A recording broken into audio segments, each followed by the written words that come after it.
What's up, y'all? Welcome back to the channel in the Chevrolet Silverado. So I apologize for the 1 month hiatus here. I did move. I've been dealing with a lot of other stuff, and I have satellite internet now. Had to get that set up, so I didn't have internet for the last month. Hence no uploads, and I've been real busy. But anyway, we're back, and we're doing a 10,000, actually 11,000 mile update review on the truck. So here we are on the inside, a little dusty on the dash, but 362.3 engine hours and 11,742 miles. And close that door so it shuts up. So far over 11,742 miles, we've used 10% of the front brakes and 6% of the rear. I have the air filter life disabled just because I have the K&N on there and it freaks it out. Remaining oil life is 45%. I have changed the oil on this thing 3 times. So I did it at 3,000. No, twice. I did it at 3,000 and I did it at 7,500. So it's on its second oil change right now, 45% left. Probably gonna let this get to maybe 1,000 more and get it done. Just those first 3 while the motor's new, really stay on top of it and then go down and start doing that 20%. Look at that, almost all even tire pressures. Fuel range 316 with a relatively full tank.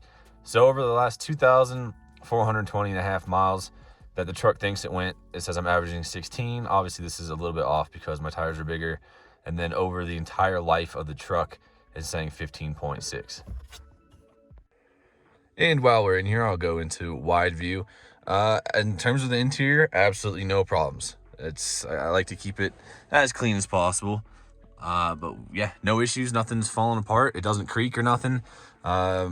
Everything feels solid. No wear really anywhere around. But yeah, nutshell, no rattles, creaks. I mean, obviously there's a couple, but you know, nothing unbearable and real terrible, and nothing that's different than when it was brand new. I bought this truck in March of 2021. It's now December of 2021. So had it almost a year, not quite. And while we're in the truck, I'm going to address the transmission fluid. If you watch my other videos, you know that the transmission does get pretty hot off-road. This truck did not do any commuting really since I bought it, excuse me, because I didn't need to commute to my job. But now I do, and so I've been doing a lot of highway driving with it, and the transmission temp never goes over like 170. It stays real cool. I did tow a dump trailer, I don't know, probably maybe 4,000 pounds, not real heavy at all. 185 on the highway, which I was totally fine with, and it never got over 200. It only gets hot off-road, which makes sense because you're moving slow.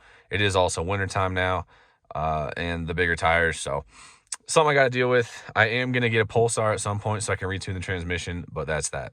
Gonna apologize for the wind right out the bat, but here we're on the exterior. Once again, if you haven't followed the channel, this truck did not stay stock for long. It stayed stock for like 200 miles. Put the lift kit, wheels, tires, different wheels in these. Tires, K&N cold air intake, exhaust, muffler, delete, window tint, all that stuff came on pretty much immediately. So we're gonna go over all that stuff and how the truck's been. So first off, I'm gonna go over cosmetics. Driving this truck 11,000 miles. On the black bumper in the front, a couple rock chips. And then this was my fault right here. That little scratch and dent from when I ran over that boulder. And she's a little bit dusty, but from running the wide tires, you can see I got a little bit of poke here. We are getting some pretty significant rock chips up the sides of the doors here. I mean, you can just see the mud pattern where it goes. So that's inherent. It's gonna happen if you run wider tires. So it is getting a little mucked up on the side there. And as for the rear, it is pretty bad back here. From this, excuse me, sorry, I got a little cold going, from this getting flung up. So these are getting messed up, but I mean, I knew that was gonna happen. And the only other cosmetic issue besides the rock chips is this dent from when I swung my motorcycle stand into the side when I was trying to put it in the back. So other than that, just, you know, regular wear and tear and rock chips from wide tires. As for the motor, so here's an overview. We can see we have the K&N 63 cold air intake. It's a little dirty. I've cleaned it once since I've had this truck. It says it can go up to 100,000 miles, but I cleaned it at like 5 because it came off the other truck. It is looking a little bit dirty, but absolutely zero issues from the motor. No overheating, no weird noises, nothing bad at all. So motor obviously is running strong. You would know if I had any lifter issues because I would have made a video, but no lifter issues, no ticking, no nothing, plenty of power. She sounds great so far. 11,000 miles. I know people have been dropping lifters at like 25, so we'll see. It's just one of those things that may or may not happen because of the faulty lifters GM was putting in. As for the transmission, obviously it gets hot off-road, and this is a Trail Boss, so that sucks. It is something that I'm gonna have to figure out probably with a transmission cooler. But on the highway and, you know, pavement princessing around, we are totally freaking fine. Transmission shifts fine. It's not perfect. Sometimes there's little harsh shifts. I am going to attribute that to, one, it's a 6L80, and that's just inherent with those.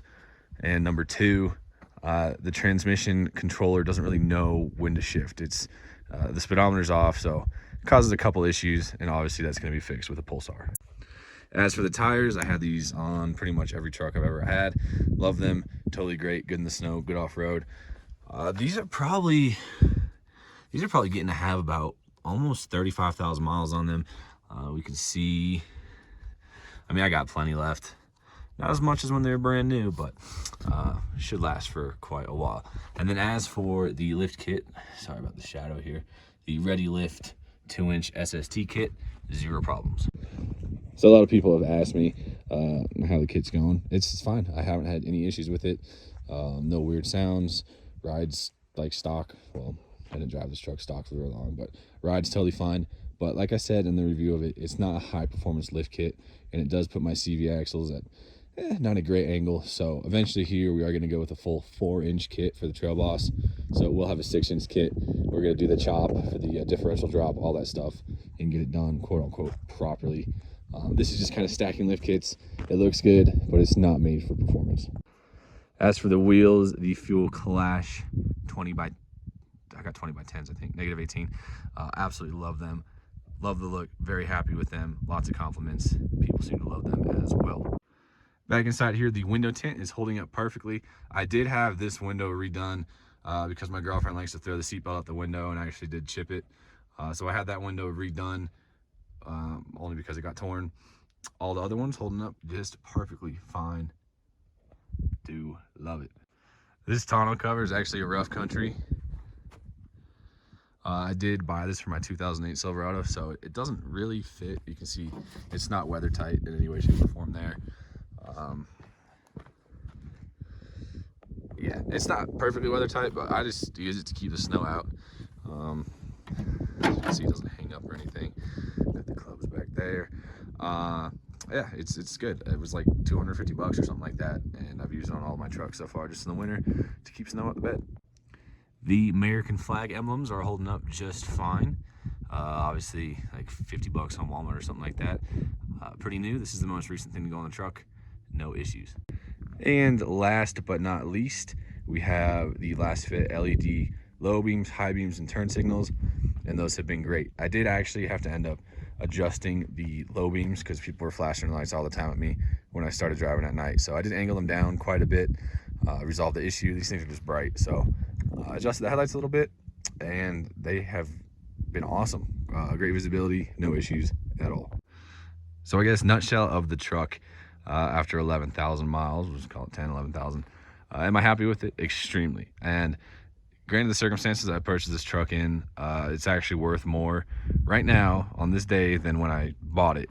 I bought it kind of in the dip of COVID when they weren't really moving anything. So I got this truck marked down of the MSRP for about $41,000. Obviously I put some money into it, but at Kelly Blue Books in good condition right now for 47 and private party at like 50. So this truck is actually made money or gone up in value since I've had it, even with the 12,000 miles on it, which is awesome. And aside from that, it's never left me stuck anywhere. I use it every day now. I freaking love this thing. I love how it looks, love how it drives, love everything about it. And there's nothing that I can say I don't like about the truck as it stands right now. So very happy with it over the last 12,000 miles. The only problem I have is worrying about those potential lifter issues, but you know, only time will tell on that one, and can't really figure it out. So once again, thank you all for watching. Sorry for that time away. I just didn't have internet and or time, but we are back with the Chevy Silverado Custom Trail Boss. Y'all have any questions, comments, leave them below. Thanks for watching, and we'll catch you in the next one.